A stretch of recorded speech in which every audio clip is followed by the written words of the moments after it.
Hello everyone, and welcome to day 233 of Project 365. Firstly, I would like to apologize for not having been able to complete the challenge I issued yesterday. It was much more difficult than I expected, and as such, I only lasted 7 hours. I do plan on attempting this again over winter break when school doesn't impede upon my chances of actually completing it.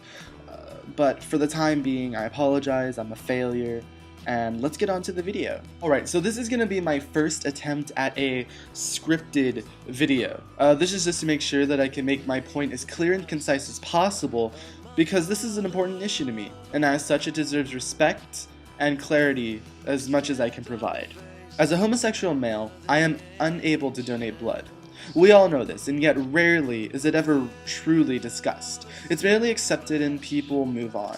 And I think there's something really wrong with that. In 2007, the FDA announced that they were going to uphold the ban on homosexuals being allowed to donate blood due to the fact that they were a high risk. This is downright hypocrisy. If they were to eliminate all threats due to being high risk, they would not only have to ban homosexuals, but this ban would also have to include individuals from the ages of 13 to 24, which make up approximately 61% of all HIV recipients, and 52% of these cases are heterosexuals, not homosexual. African Americans, which account for 52% of all new HIV diagnoses, and 48% of all AIDS diagnoses as of 2008. And then let us not forget that men in general would have to be banned due to them making up approximately 74% of the entire HIV/AIDS population. I would consider that a high risk. Presently, there are tests that take approximately 15 minutes in order to determine whether or not blood is infected with HIV. The RNA PCR is to date the fastest test while providing the least false positives. Depending on the time period between when intercourse occurred and when the test is given, only increases its chances of being correct. Presently, after 2 weeks, it is about 95% accurate. Given this information, wouldn't they be able to at least add one more question to their survey? When was the last time you had sexual intercourse? A gay man can answer 2 weeks or longer. This test could provide a great way for allowing homosexuals to be able to donate blood.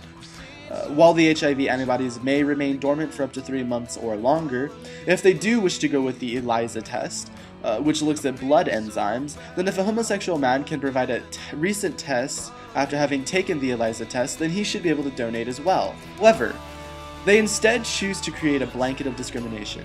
The entire practice is homophobic because if they were to forego their discriminatory standards and prohibited individuals who are between the ages of 13 to 24, African Americans, or men, they would be marked as either ageist, racist, or sexist. And there would be a humongous uproar. However, since homosexuals are only approximately 46% of the population, at least here in America, they have no voice. So instead, we are denied something we should be able to do given the fact that not all of us fit this promiscuous stereotype that homosexuals seem to have.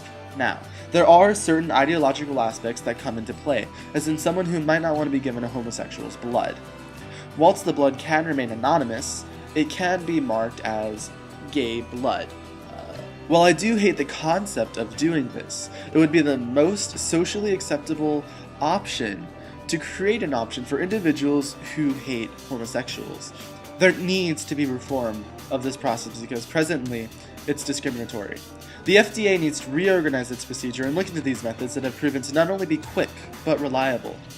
Instead of prohibiting all gay men from donating blood, at least allow some channel through which a homosexual man can work through to at least feel like he's a part of the system instead of rejecting him on the sole basis of being gay. My question for you guys is, what other process do you think can be put into place in order to make this process of donating blood less discriminatory? Alright, so that's it for today guys, and I'll see you guys tomorrow.